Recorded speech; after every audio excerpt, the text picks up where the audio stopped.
요왔어 소방 코치의 제이슨 코치입니다. 자, 이번 시간부터는 저희가 근력 종목의 수업이 다 지나고 이제 지금부터는 제자리 멀리 뛰기와 왕복 달리기, 그 첫 번째 종목인 기술 종목, 자, 제자리 멀리 뛰기에 대한 종목에 대해서 지금부터 말씀을 드릴게요.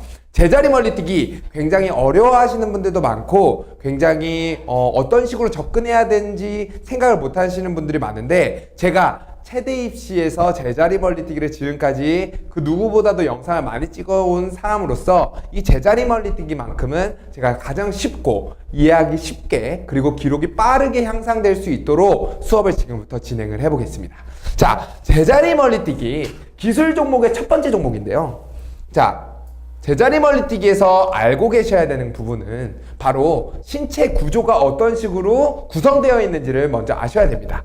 근데 근력 종목에서도 제가 계속해서 이 그림을 보여드리고 있는데, 기술 종목에서의 신체 구조는 조금 더 그 느낌이, 그 등위가 조금 다릅니다. 그 이유가 무엇이냐면, 이제 근력 종목에서는 어떻게 해야지만 상체 근육을 사용할 건지, 뭐 하체 근육, 코어 근육을 사용할 건지에 대한 근력적인 부분만 조금 더 강조돼서 이야기를 하지만, 기술 종목에서는 그 타이밍, 근력 종목은 단순히 그 타이밍이 차지하는 부분, 그 밸런스, 타이밍, 상체와 하체가 어떤 한 포인트에서 임팩트를 구사할 수 있느냐라는 그 기술, 그 타이밍의 부분이 조금 약하게 접근이 되게 되는데, 이 기술 종목에서는 그 부분이 강하게 받아들여지기 때문에 많은 분들이 굉장히 어려움을 느끼시는 겁니다. 하지만 그렇게 어려움을 느끼실 필요 없습니다. 지금부터 제자리 멀리 뛰기의 그 원리와 개념만 잘 이해하고 계신다면, 그리고 그 이론과 원리를 본인께서 자신의 것으로 만들기 위해서 과제만 충실하게 수행해 주신다면 지금부턴 제자리 멀리 뛰기가 그렇게 어렵게 느껴지지 않으실 거예요. 그래서 지금 얘기한 것처럼 상체와 하체, 코어, 신체 구조는 이런 식으로 구성되어 있고, 그렇다면 지금부터 제자리 멀리 뛰기를 어떤 식으로 잘 뛰기 위해서 상체를 사용해야 되는지, 하체를 사용해야 되는지, 코어를 사용해야 되는지를 말씀을 드릴게요. 자, 첫 번째, 제자리 멀리 뛰기에서 첫 번째로 구사되어야 하는 기술이 바로 도약입니다. 그래서 제자리 멀리 뛰기는 우리가 어떤 식으로 구성되어 있냐면, 첫 번째는 도약, 그리고 두 번째는 공중동작, 세 번째는 착지로 구성되어 있죠. 자, 이 도약이 갖고 있는 목적이 무엇이냐면, 얼만큼 내 몸의 중심을 팔과 다리를 사용하여서 멀리 보낼 수 있느냐, 내 중심을 얼만큼 이상적인 각도와 방향으로 멀리 보낼 수 있느냐. 그래서 제자리 멀리 뛰기에서 기록 측정을 하는 이 발이 어디까지 갈 수 있느냐를 측정하는 것, 그리고 첫 번째 단계로 우리가 해야 되는 것이 바로 도약입니다.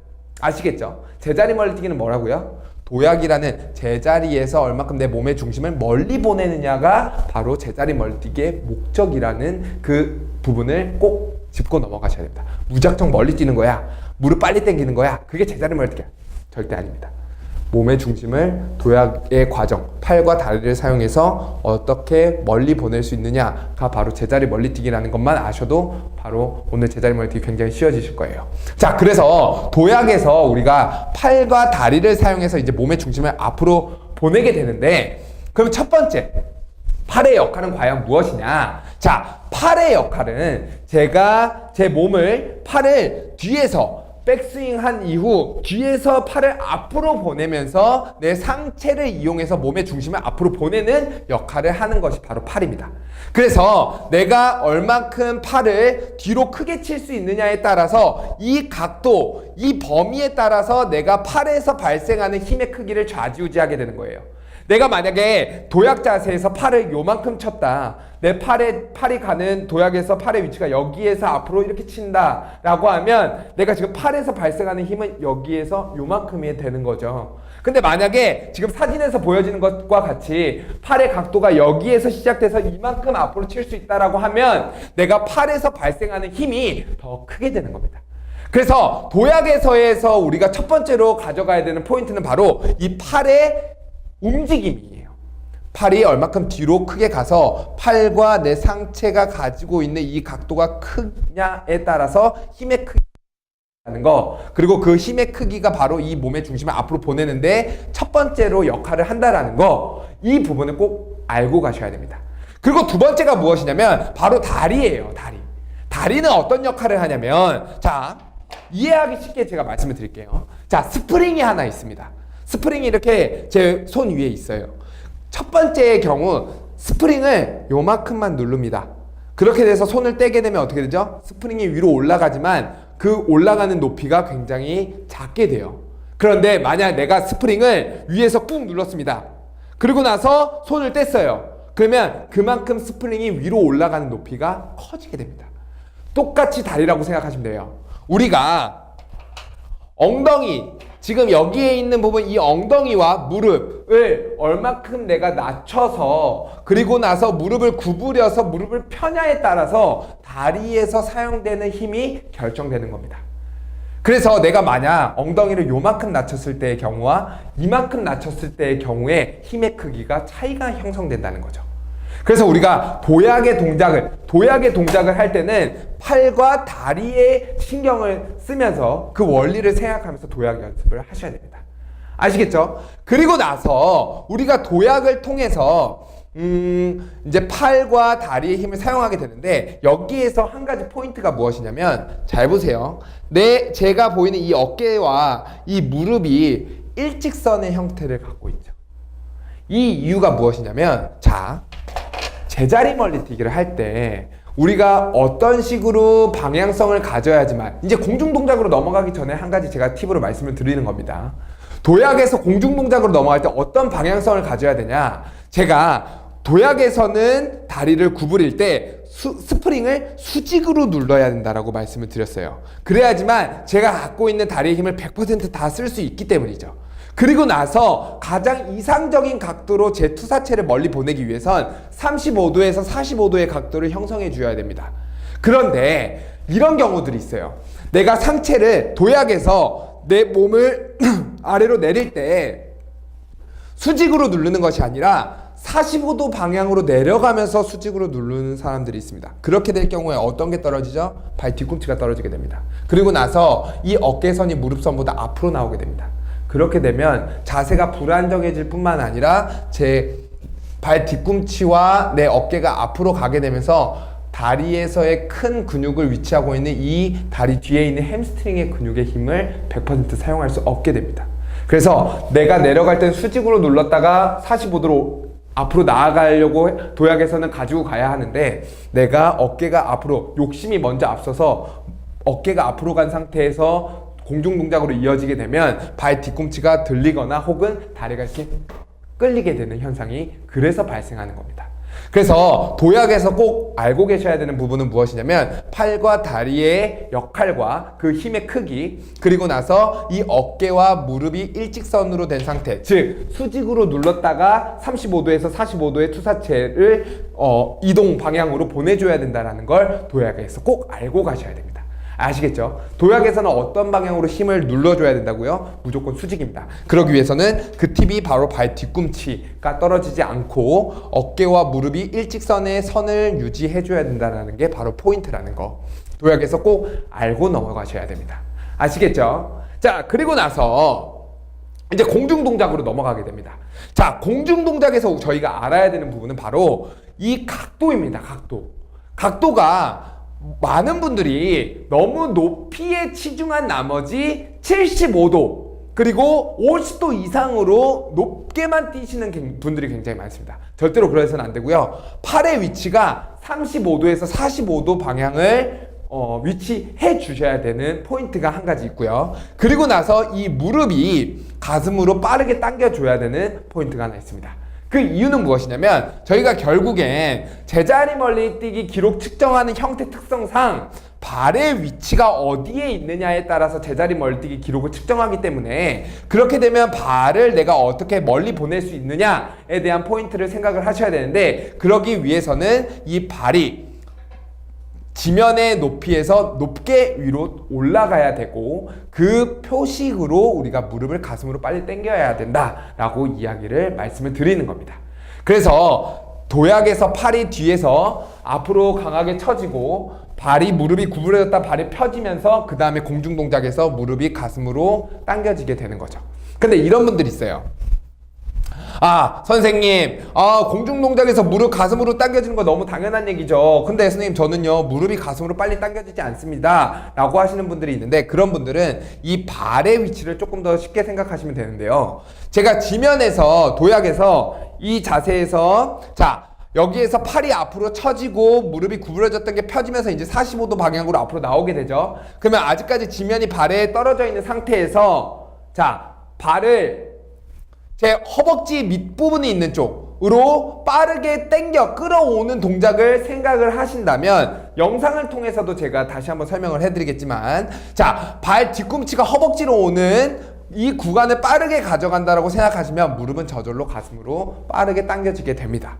그래서 제가 지금 영상을 통해서 지금 이 구간의 그림을 보여드리고 있는데, 자, 발 뒤꿈치가 지면에서, 발이 지면에서 허벅지 쪽으로 빠르게 끌어당기는 동작이 빨라지면 빨라질수록 무릎이 가슴으로 더 빨리 온다 라고 생각을 하시면 됩니다. 그런 이제 무릎이 가슴으로 빨리 당겨지지 않는 분들에게 제가 드리는 팁이에요. 아시겠죠? 근데 보통 무릎을 가슴으로 빨리 당긴다라고 생각하시는 분들은 저절로 발 뒤꿈치가 허벅지로 빠르게 당겨지게 됩니다. 근데 이제 그래도 무릎이 가슴으로 빨리 당겨지지 않는 분들은 제가 지면에서 발이 떨어지자마자 발 뒤꿈치를 허벅지로 빠르게 당기세요 라고 이제 말씀을 드리게 되는, 피드백 드리게 되는 것이죠.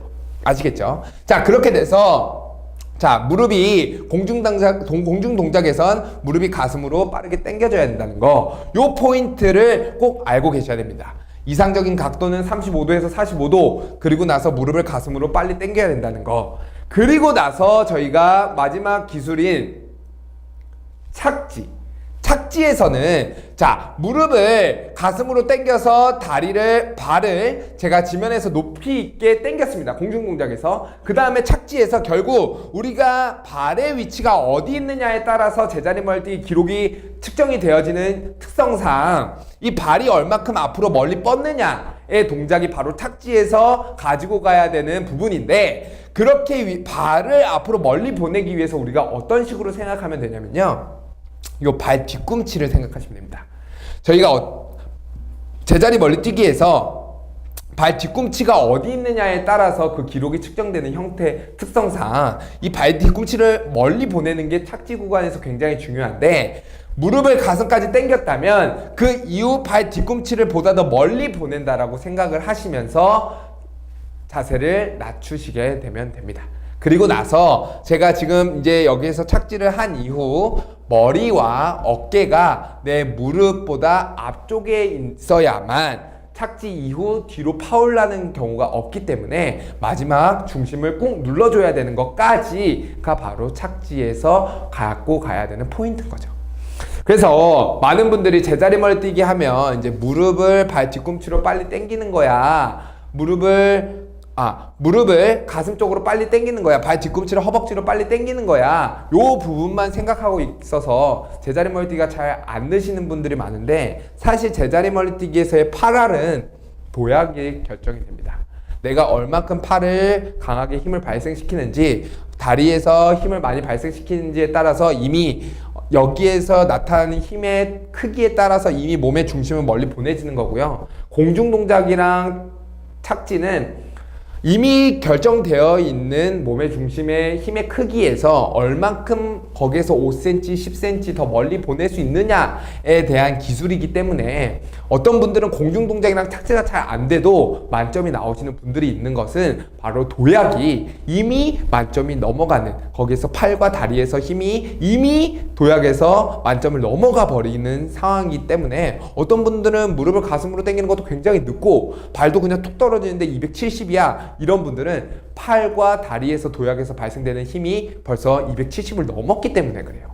이제 그런 분들은 무릎을 보다 더 가슴 쪽으로 빨리 당기고 발 뒤꿈치를 보다 더 앞으로 멀리 보내는 착지 동작을 연습을 하신다면 거기에서 280, 290으로 넘어가실 수 있게 되는 거겠죠. 아시겠죠? 그래서 제자리 멀리뛰기에서 제가 감히 제일 중요한 부분이라고 말씀을 드리는 부분은 바로 도약입니다. 그래서 내가 도약에서 이미 팔과 다리를 이용해서 얼마큼 몸의 중심을 멀리 보낼 수 있느냐가 결정되기 때문에 이 도약이 잘 준비가 되어 있는 상태에서 공중동작과 착지를 연습하셔야 된다는 거. 근데 우리는 지금까지 제자리 멀리뛰기는 너무 공중 동작만 연습을 시키다 보니까 정작 몸의 중심을 앞으로 멀리 가지 않은 상태에서 내 몸의 중심을 보내는 힘은 240밖에 안 되는데 공중 동작 연습만 하니까 240에서 250 그 왔다 갔다만 하는 거예요. 그럴 게 아니라 도약에서 이미 250까지 보내고 도약에서 이미 260까지 보낸 상태에서 공중 동작이랑 착지가 어떤 식으로 더 잘 구현되느냐에 따라서 270, 280이 돼야지 도약은 아무 생각도 하지 않고 공중 동작이랑 착지만 생각하니까 그런 문제가 발생되는 거죠. 예를 들어서 저희가 집을 지어요. 집을. 근데 기둥이랑 지붕을 아무리 이쁘게 지어도 기초 공사가 모래바닥이라고 하면 언젠가 바람이 불면 훅 쓰러져 버리겠죠. 그래서 저희가 집을 지을 때 그 어떤 시간보다 가장 오랜 시간을 투자하는 것이 바로 기초 공사잖아요. 똑같다고 생각하시면 돼요. 저희가 콘크리트 공사를 하는 것처럼 기초 공사하는 것처럼 제자리 멀뛰기에서 도약이 제대로 이루어지지 않는다면 공중 동작이랑 착지가 아무리 잘 이루어진다라고 해도 그 도약이 미흡하기 때문에 언제 휘청휘청할지 모르게 되는 겁니다. 그래서 제자리 멀뛰기에서 가장 중요한 부분은 도약이다. 그리고 나서 공중 동작이랑 착지다라는 부분 꼭 짚고 넘어가시고, 그래서 저희가 첫 번째 과제는 바로 1주차 과제입니다. 만약 내가 제자리 멀리뛰기를 하는데 뭐 250, 260 제가 요 기록 먼저 한번 보여드릴게요. 자, 이게 바로 이제 제자리 멀리뛰기의 저희의 커리큘럼 플랜인데 1주차는 남자 같은 경우는 220을 무조건 넘으셔야 되고요. 여자 같은 경우는 155부를 무조건 넘으셔야 됩니다. 그리고 나서 2주차에는 243, 177인데요. 이게 바로 5점 그 급간의 점수를 제가 적어 놓은 거예요. 그런데 지금 263 그리고 199가 이제 만점 기준인데 그렇게 높은 기준은 절대로 아닙니다. 제자리 멀뛰기 높은 기록은 아니에요. 자, 그런데 내가 만약에 1주차인데 243이 이미 나온다. 그러면 도약 연습은 조금 덜 하시고 혹은 도약 연습과 공중동작 연습을 병행하시면 되는 거예요. 아시겠죠? 제가 지금 여기에서 말씀드리는 거는 자, 1주차에 대한 도약 과제입니다.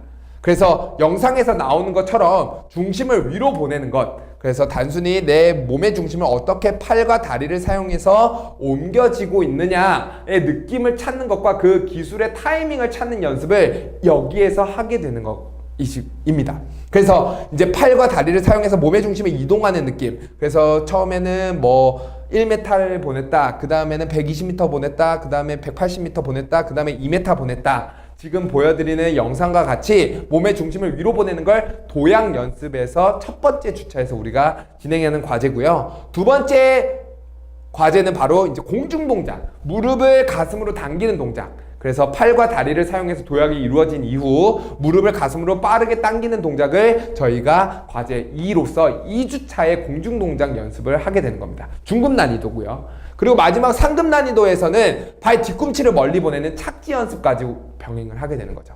그렇게 되면 도약과 공중 동작, 착지까지 3주차에는 모든 것들을 계속 연습을 하게 되는 겁니다. 아시겠죠?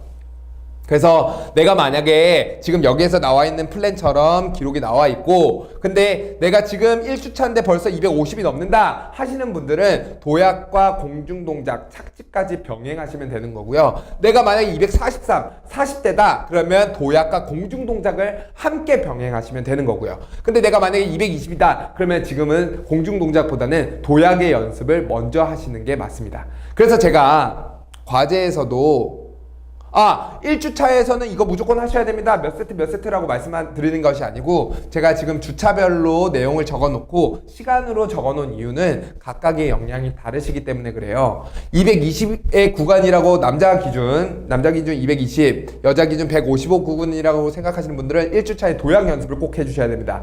지금 공중동작을 연습하실 때가 아니에요. 자, 2주차에는 이제 공중동작까지 이제 243에서 170대인 분은 도약과 공중동작을 같이 연습하셔야 되고요. 그리고 나서 3주차에서는 이제 착지까지 같이 연습하시는 플랜을 짜셔야 됩니다. 그렇다면 선생님, 저는 지금 220인데요. 선생님, 저는 지금 150인데요. 3주 만에 제자리 멀뛰기 될까요? 모릅니다. 근데 안 하시면 100% 안 됩니다. 근데 하시면 어떻게 될지 몰라요. 그렇기 때문에 하셔야 됩니다. 뭐부터요? 도약부터요. 아시겠죠? 저희가 지금 3주 동안 남았어요. 준비하셔야죠. 어떻게든 저희 필기 시험을 통해서 체력 시험을 볼 수 있는 기회가 왔는데 포기하기 너무 아깝지 않습니까? 자, 그래서 저희가 지금부터 도약과 공중동작 착지 연습을 하시는 겁니다. 아시겠죠? 그래서 제가 지금 세트를 나눠드리진 않은 것은 내가 만약에 지금 220, 150이다라고 하면 지금 250 되는 분들을 빨리 잡으셔야죠. 250 되는 분들이 지금 공중동작이랑 이런 것들을 30분 연습하신다면 나는 지금 220이니까 나는 150이니까 2시간 연습하시고 1시간 반 연습하시고 운동의 절대 양을 빠르게 채우셔야지만 우리가 원하는 목표에 도달할 수 있게 되는 겁니다.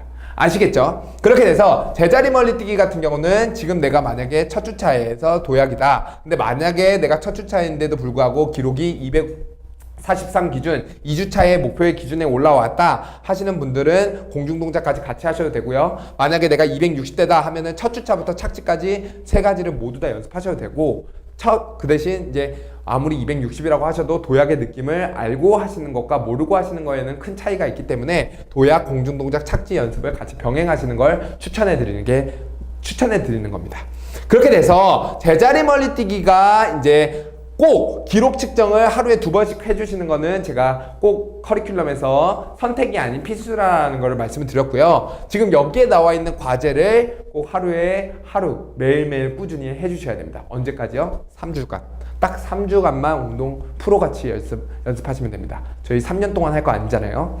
자, 이렇게 돼서 오전에 기술 운동 같은 경우는 오전에 해드리는 걸 제가 추천해드려요. 왜냐면 근력 운동을 하고 오전에 근력 운동하고 오후에 기술 운동을 하게 되면 이제 근력에 부하가 걸려서 리스크가 있기 때문에 오전에 기술 운동하는 것을 추천해 드리고요. 그렇게 해서 제자리 멀리뛰기와 왕복 달리기 그리고 자전거 배근력 악력 윗몸 일으키기를 꼭 매일매일 제가 지금 적어드린 1시간 반 총 3시간에서 4시간 운동을 꼭 해드리라는 게 제가 지금 추천해 드리고 싶은 커리큘럼입니다. 그래서 내가 만약 5시간 운동 하셔도 됩니다. 그래서 만약에 그 부분이 부족하다면 남들보다 더 많이 빨리빨리 채워서 빨리 기록을 올릴 수 있는 방법을 가지고 가셔야죠. 그래서 지금 보면 오늘 월요일이 제자리 멀리뛰기야 화요일이 왕복 절대 아니에요. 지금 여기에 있는 게 다 하루에 해야 되는 저희의 과제입니다. 그래서 제자리 멀리뛰기를 통해서 이제 그런 분들이 있죠. 자, 기술 연습은 하는데 근력 운동은 따로 안 해도 되나요? 스쿼트는 따로 안 해도 되나요? 하셔도 됩니다. 하지만 지금 여기 기술 연습을 통해서 저희가 근력 운동까지도 같이 병행하고 있는 거고요. 그리고 지금 좌전굴에서 허벅지에 힘 기르는 햄스트링에 힘 기르는 동작들을 했고 배근력에서도 다리 힘을 기르는 동작들을 저희가 데드리프트에서 계속 하기 때문에 사실 여기에서도 지금 다리와 상체의 근력을 계속 길러서 도약에서 발생하는 상체와 하체의 근력이 계속 길러지고 있기 때문에 제가 그것들을 지금 다 계획하에 과제를 구성한 거기 때문에 사실 여기에 있는 것만으로도 4시간 채우신다면 따로 스쿼트는 아마 필요 없으실 거예요. 이것도 지금 소화내기 굉장히 힘드실 거거든요. 아시겠죠? 그렇게 돼서 제가 마지막으로 말씀드리고 싶은 부분은 바로 또 오늘도 마찬가지입니다. 그냥 단순히 운동을 하게 되면 효율성이 떨어지게 돼요. 저희 3년 운동할 거 아니잖아요. 3주 안에 끝내야 됩니다. 그러기 위해선 원리를 생각하는 운동을 꼭 하셔야 됩니다. 제자리 멀리뛰기 단순히 멀리 뛰는 거야. 무작정 세게 뛰는 거야. 세게 뛸래? 멀리 뛸래? 80년대 운동 방법입니다. 지금은 도약이 어떤 식으로 되고 공중동작 어떻게 되고 착지 어떻게 되고 라는 그 원리와 개념들을 이해하시면서 공부하셔야 돼요.